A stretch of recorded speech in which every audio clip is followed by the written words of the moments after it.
Hello, LACS. My name is Stephen Yan. I'm a pastor, and I served a congregation for a number of years that Miss Hogel, your music teacher, attended and grew up at. And she has since come back and provided music and sung and worship with us on a number of occasions, and on many occasions, actually. And so it's a great privilege to be invited to come in and lead some worship with you guys all where you are at school today. I was somewhat amused. I laughed a little bit when I found out what the verse is for your school year this year. When I found that it was Lamentations 3, I thought to myself, if I had to choose my own verse to give a message to students just like yourselves, I probably would choose something from the same passage, part of the Bible, if not these very same verses. You probably know them already.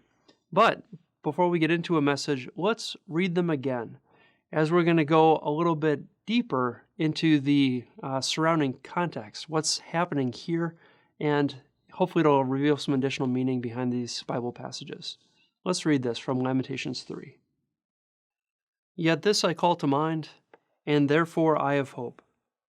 Because of the Lord's great love, we are not consumed, for his compassions never fail. They are new every morning.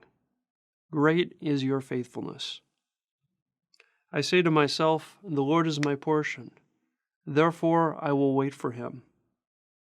The Lord is good to those whose hope is in him, to the one who seeks him.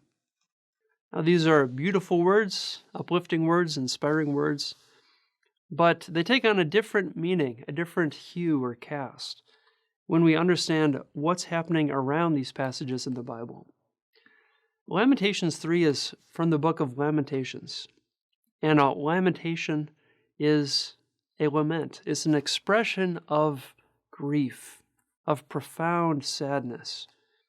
And we can ask, why are there lamentations in the Bible? Well, the Bible contains a lot of history. Over a third of the Old Testament, probably almost a half of the Old Testament, is a long history. It's the story of the people of God, from bringing them through Moses' leadership to the Promised Land, with Joshua leading them into the Promised Land, and thereafter the people living a life with God. Now, as they came into the land, God made a covenant with them. He made a promise to them that he would always be with them, that he would provide for them, that he would guide them and protect them. However, they also had to listen to God, to follow him, to obey his commandments. And as the years and centuries went by, the people forgot this covenant. And God sent prophets to remind them and then to warn them that they had forgotten to follow God and to listen to him and to trust him. However, they continued to not do so. And finally, after about 700 years, it was a long time of God trying to remind them and call them back. Finally, God allowed a neighboring kingdom, the Babylonians, to come and destroy their country, the country of Israel, to take its capital of Jerusalem, and to take the people away in bondage where they would be in a foreign land. This is where Lamentations comes in, because it is at this point where the country is finally no more, and their beautiful city of Jerusalem is destroyed, that the Lamentations take place. And it is a profound outpouring of loss, of sadness, of all that has happened.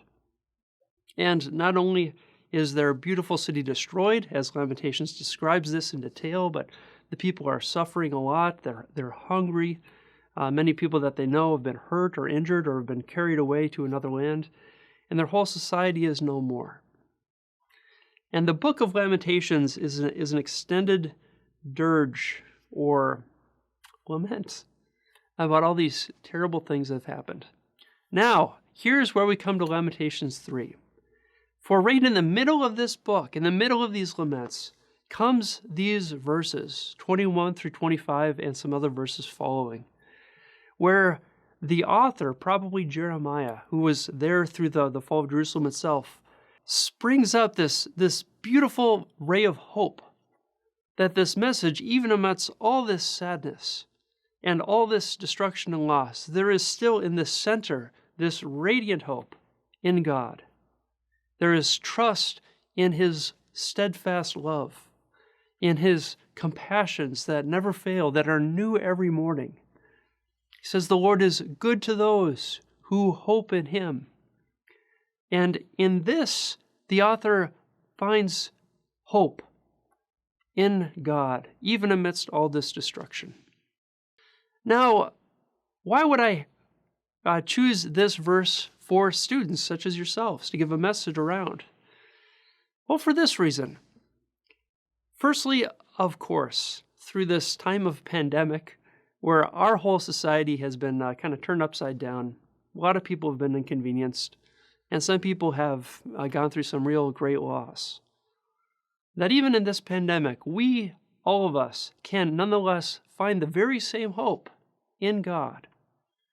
That we can find bright promise for the future. That we can ourselves take nourishment and comfort in knowing that God's love for us never fails. His compassion never runs out. But I would say too, and even more importantly, is that as a young person, as you all are, from your kindergartners all the way up to you 8th graders, all of you are growing up. And this is, it's oftentimes a challenging period of life. There are all sorts of disappointments and setbacks and hardships. You're figuring out what you want to do when you grow up. You're learning a lot of lessons. Life is at times really tough. And I think that this Lamentations 3 is a great reminder, especially for you kids, that no matter what comes your way, you may not make the sports team you're looking for, hoping to make. Your friends might let you down. You might be struggling with your academics and just can't get ahead in class, or whatever disappointment or hardship you may go through in the future, or you might be dealing with now. We can, at all times, and I hope that you will remember this, find hope ultimately in God. For even as Jeremiah looked around his destroyed city and lamented and lamented and lamented, and nonetheless he found hope. I hope that you too will be able to do the very same, both now, of course, in the somewhat difficult season for us all, but especially for the hardships that probably will come your way. Don't let them get you too down.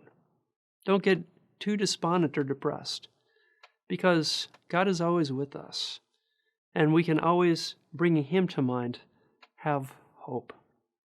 Let's read this one more time before we close this message, and please feel free to read along together. Jeremiah writes, "Yet this I call to mind, and therefore I have hope. Because of the Lord's great love, we are not consumed, for His compassions never fail. They are new every morning. Great is your faithfulness. I say to myself, the Lord is my portion, therefore I will wait for Him. The Lord is good to those whose hope is in Him, to the one who seeks Him." LACS, is great to be with you all today. May God bless, and I hope you have a great week ahead. Bye-bye.